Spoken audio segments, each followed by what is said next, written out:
Server साहब, क्या लग रहा है आपको, क्या वाकई हुकूमत संजीदा है और हुकूमत और अपोजिशन की इस लड़ाई में कहीं नुकसान सिर्फ आवाम का ही तो नहीं होगा, जो ये हमेशा सोचती है कि हमने जिसको वोट दिया है उसी को वोट जो है वो पड़ा भी है और वही बना है जिसको हमने चुना था। देखिए, हाथियों की लड़ाई में हमेशा घास की तबाही होती है और जब एलीट आपस में लड़ेगी तो फिर जाहिर है नुकसान तो इस मुल्क का और आवाम का होगा। उनका क्या जाएगा, उनके तो बहुत सारे दौलत मुल्क से बाहर है।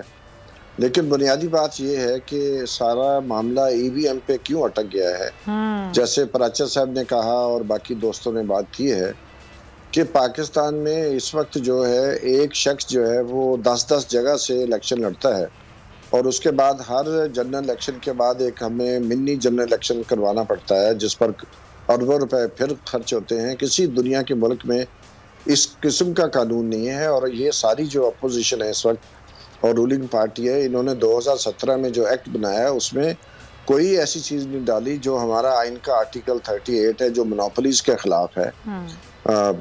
तो ये जो हमारे असम्बलीज हैं, चंद 100 ख़ानदानों का उनके ऊपर कब्जा है। हमारी मईशत और मालियत पर 33 ख़ानदानों का कब्जा है एक यूनिवर्सिटी की स्टडी के मुताबिक। तो सियासत में, मालियत में, मईशत में, समाज में अगर चंद ख़ानदानों की इजाज़तदारी हो जाएगी तो ऐसे समाज बहुत अरसे तक पुरअमन तरीके से तरक्की नहीं कर सकते, उनमें खुशहाली नहीं आ सकती। इसलिए मैं समझता हूँ कि हुकूमत को भी और अपोजिशन को भी जामे तजावीज़ लेकर आना चाहिए और सबसे अहम जो रिफॉर्म करने की ज़रूरत है वो फ्री एंड फेयर इलेक्शन की डेफिनेशन ही हमारे कानून में नहीं है। सही बात है। तो पहली बात तो ये है कि उसको डिफाइन तो करें, फ्री इलेक्शन से मुराद इनकी क्या है कानून में, फेयर इलेक्शन से हमारी कानून के मुताबिक क्या वो है। तो मैं समझता हूँ कि ये इसको बेहतर तो किया जाना चाहिए और इसके लिए अपोजिशन को आउट राइटली जो है रिजेक्ट करने का जो मामला है कि वो कह रहे हैं ईवीएम हमें मंजूर नहीं है, हम बात ही नहीं करना चाहते। तो ये तो मैं समझता हूँ पाकिस्तान की अवाम जिन्होंने उनको वोट दे के असम्बली में भेजा है उनको कोई राइट नहीं दिया जा सकता है अपोजिशन को या इवन हुकूमत को कि वो अपनी मनमानी करें।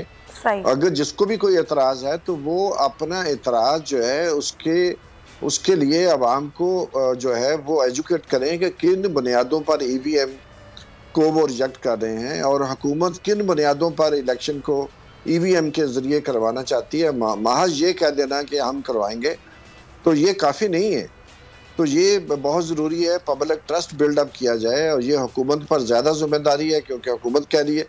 लेकिन इलेक्शन कमीशन को इस पर अपनी बात करनी चाहिए। कानून के तहत तो ये इलेक्शन कमीशन की सवाबदीद है फ्री फेयर और ट्रांसपेरेंट इलेक्शन करवाने की। बड़ी अच्छी आपने बात की है। अभी जैसे कंटोनमेंट बोर्ड के इंतखाबात हो रहे हैं तो इसमें ईवीएम को तजर्बे की बुनियाद पर इस्तेमाल किया जाना चाहिए। बिल्कुल सही है, बिल्कुल सही है। तजुर्बे की बुनियाद पर एटलीस्ट इस्तेमाल करें, इसका इस्तेमाल होना चाहिए। बिल्कुल आप सही कह रहे हैं सरवर बारी साहब, एटलीस्ट इसको तजुर्बे की बुनियाद पर इस्तेमाल करें। आवाम का एतमाद हासिल करना बड़ी अहम बात है, ये सोचना चाहिए दोनों तरफ, हुकूमत भी और अपोजिशन भी।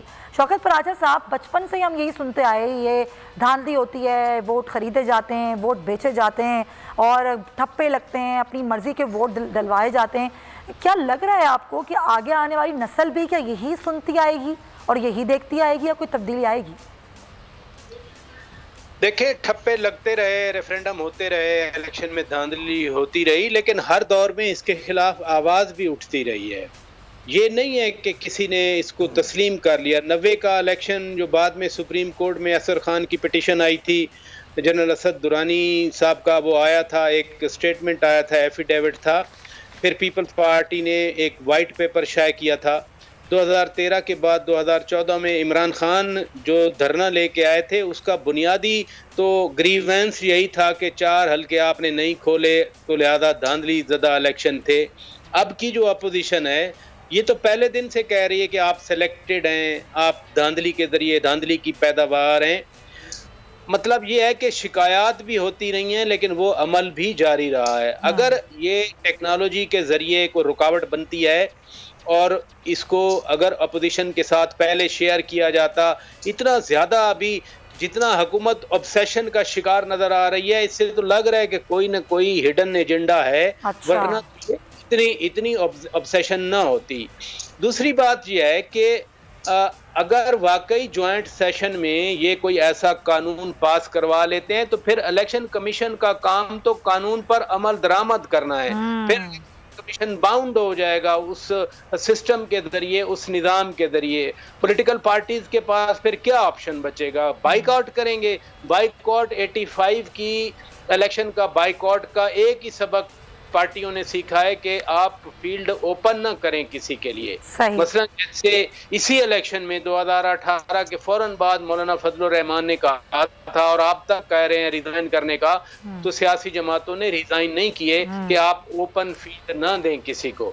कल को अगर ज्वाइंट सेशन में ये एक्ट पास हो जाता है, 103 का सेक्शन सी या 3 जो है वो उस कर ली जाती है, तो सियासी जमातें जो अपोजिशन है उनके लिए बहुत बड़ा इम्तिहान पैदा हो सकता है। बिल्कुल जी कंप्लीट कीजिए बराचा साहब, कंप्लीट कीजिए। लिहाजा जो अपोजिशन है वो आउटराइटली रिजेक्ट करने की बजाय वो स्टेक होल्डर्स के साथ, मैंने पहले ही एग्जांपल दी, सरवर बारी साहब जैसे जो लोग काम कर रहे हैं इनके साथ बैठे काउंटर प्रपोजल तो ले आए। बिल्कुल काउंटर प्रपोजल लाएं, बात करें। बात की गुंजाइश हर जगह होती है, स्टेक होल्डर्स के साथ बैठें, बात करें, उसको रिजेक्ट एकदम से ना करें। बहुत शुक्रिया आपका शौकत पराचा साहब और सरवर बारी साहब, आप बहुत शुक्रिया।